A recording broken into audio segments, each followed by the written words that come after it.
Students, आज दिनांक 26 जून 2021, class 11th, subject biology. Lesson number हमारा 5 चल रहा है, किंगडम प्रोटिस्टा। और प्रोटिस्टा के अंतर्गत जैसा कि हमने आपको बताया था कि कई सारे जीवों का उल्लेख हमने किया। अमीबा है, पैरामीशियम है, यूग्लिना है, एंटामीबा स्ट्रप्टिका है, एंटामीबा जिंजीवैलिस और प्लाज्मोडियम। जैसे एक नाम प्लाज्मोडियम का आता है तो आप जानेंगे कि प्लाज्मोडियम से मिलता जुलती एक डिजीज़, मतलब जो प्लाज्मोडियम कॉज करता है, कई बार नाम लिया जाता है मलेरिया। मलेरिया एक ऐसी घातक डिजीज़ है कि कभी कभी इसमें रोगी की मृत्यु हो जाती है। बहुत ही खतरनाक बीमारी है, मच्छर के काटने से होती है। और मलेरिया जो रोग है वो मादा एनाफ्लीज मच्छर के काटने से होता है, जैसा कि सबको ज्ञात होगा। लेकिन इसका जो पैथोजन है प्लाज्मोडियम, ये एक प्रोटिस्ट है या प्रोटोजोन है, ठीक है। और इसी के कारण ही बॉडी में मलेरिया कॉज होता है। चित्र में आप देख रहे हैं किस प्रकार से इसको दर्शाया गया है मलेरिया को। चलिए बात करते हैं।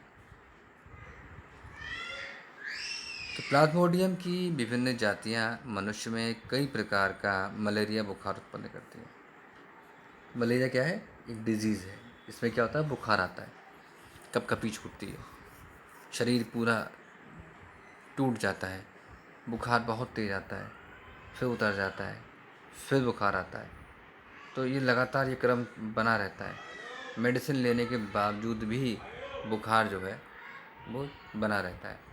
तो शरीर पूरा कपकपी के साथ ठंड लगती है, ठंड दे के बुखार आता है। इस रोग के कारक परजीवी यानी प्लाज्मोडियम की खोज लेवेरन ने सन 1880 में की थी। मतलब ये वैज्ञानिक हैं लेवेरन, उन्होंने 1880 में इसकी खोज की थी।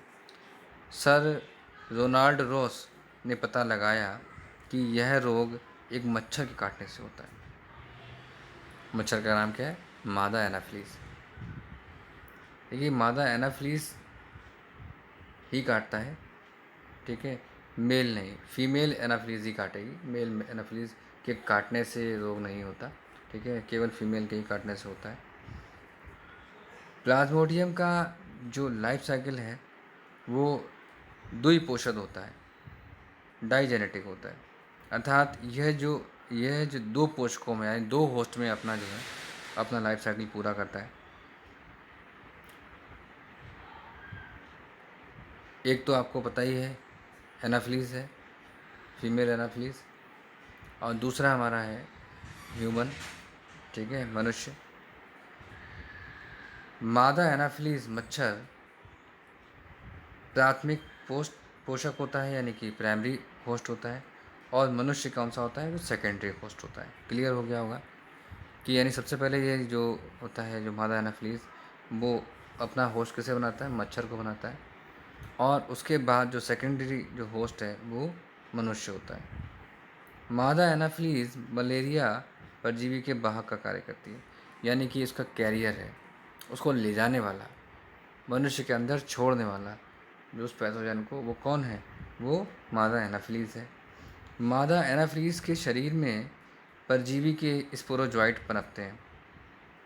यानी जो मादा एनाफ्लीज में जो प्लाज्मोडियम है वो उसका स्पोरोजोइट जो होता है, वो उसका जो डेवलपमेंट है वो कहाँ होता है? वो मादा एनाफ्लीज के बॉडी में होता है। जब यह रक्त चूसने के लिए मनुष्य को काटती है तो स्पोरोजोइट रक्त में प्रविष्ट हो जाते हैं। मतलब जब किसी स्वस्थ व्यक्ति को ये काटेगी, जिसको मलेरिया नहीं है, जब काटेगी तब जो स्पोरोजोइट होगा ना, वो लार के द्वारा, जब वो खून चूसती है तो कुछ लार के द्वारा जो है वो उसमें जो स्पोरोजोइट होते हैं वो एंटर कर जाते हैं मनुष्य की बॉडी में, और रक्त से होते हुए कहाँ?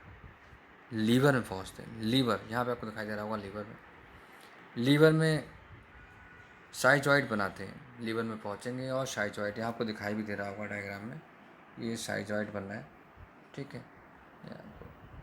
उसके बाद साइजोइड बनाते हैं। साइजोइड क्रिप्टोमीरोजोइड बनाते हैं। ठीक है, ये यहाँ पे दिखाया नहीं गया है लेकिन आप समझ लीजिएगा, क्रिप्टोमीरोजोइड बनाते हैं जो आरबीसीज में प्रवेश करके ट्रोफोजाइट बनाते हैं। देखिए यहाँ पे आपको दिखाई दे रहा होगा, ये है ट्रोफोजाइट, साइजोइड या इसको बोलो क्रिप्टोमीरोजोइड्स।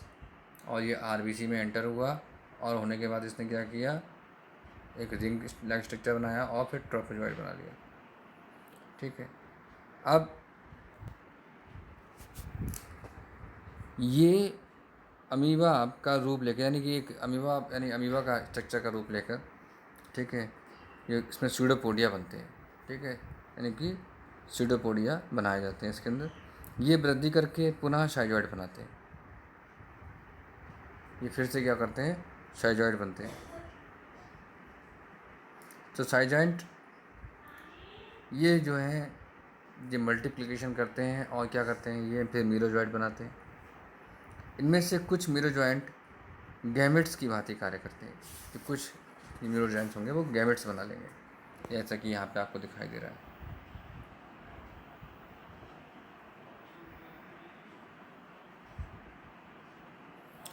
उसके बाद जब मादा एनाफ्लीज रक्त चूसती है, जब रक्त चूसेगी तब जो युग्मक है यानी कि जो गैमेट्स बने हैं, ये जो गैमेट्स हैं उसकी आहार नाल में पहुंच जाते हैं। कौन से, जो मीरोजॉइड्स हैं, ये उसकी आहार नाल में पहुंच जाते हैं। और मच्छर की जो आहार नाल है यानी जो मादा एनाफ्लीज है उसकी आहार नाल में ये सेक्सुअल रिप्रोडक्शन करते हैं। किसके रूप में, किसके रूप में बंद करते हैं, मीरोजॉइड्स में, और स्पोरोजॉइड बनाते हैं। क्या बनाएंगे, स्पोरोजॉइड बनाते हैं। ठीक है, देखिए गैमेट्स हैं, जाइगोट बनाया गैमेट्स ने फ्यूजन करके, और यहाँ पे क्या बनाया, स्पोरोजॉइड बनाया।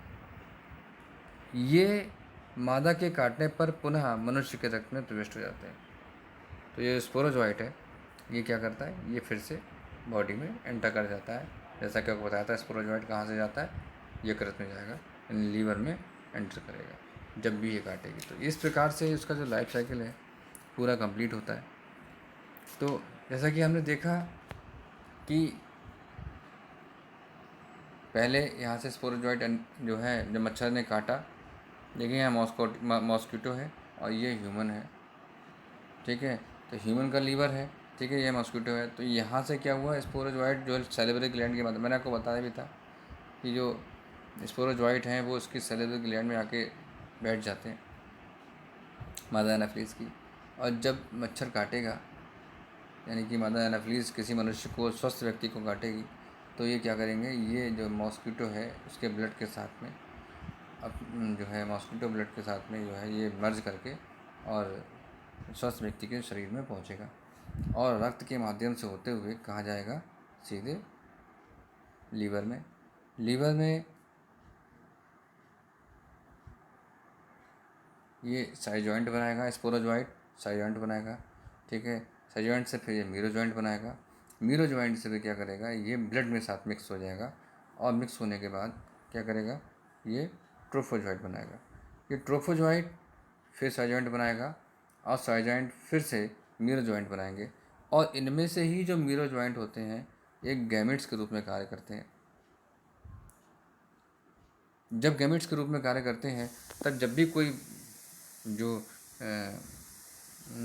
जो मादा एनाफ्रीज है किसी संक्रमित व्यक्ति को काटती है, तब क्या होता है, ये जो गैमेट्स हैं ये उसकी बॉडी में पहुंच जाते हैं। ठीक है, ब्लड के माध्यम से। और जैसे ही पहुंचते हैं तो वहाँ जाके क्या करते हैं, सेक्सुअल रिप्रोडक्शन करते हैं और जाइगोट बनाते हैं। जाइगोट से क्या बनेगा, फिर स्पोरोजॉइट बनेगा या ऊकाइनेसिस होगी तो स्पोरोजॉइट बनेगा। और ये स्पोरोजॉइट्स क्या करेंगे, इसकी लार में जाके बैठ जाएंगे और जैसे ही लार में जाके बैठेंगे फिर किसी को नए काटे। इस प्रकार से एक लाइफ साइकिल ये कंप्लीट होता है।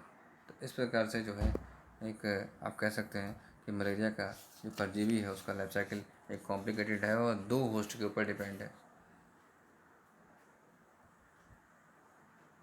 तो इसको आज आप लोगों ने जाना प्लाज्मोडियम के बारे में, उसकी लाइफ साइकिल के बारे में। ये बहुत इंपॉर्टेंट है, कई बार पूछा जाता है कि मलेरिया परजीवी के जीवन चक्र का वर्णन करें, चित्र सहित वर्णन करें। चित्र भी आपको समझा दिया गया है, आप लोग उसको नोट करिएगा, बनाइएगा कॉपी में और इसे याद भी करिएगा।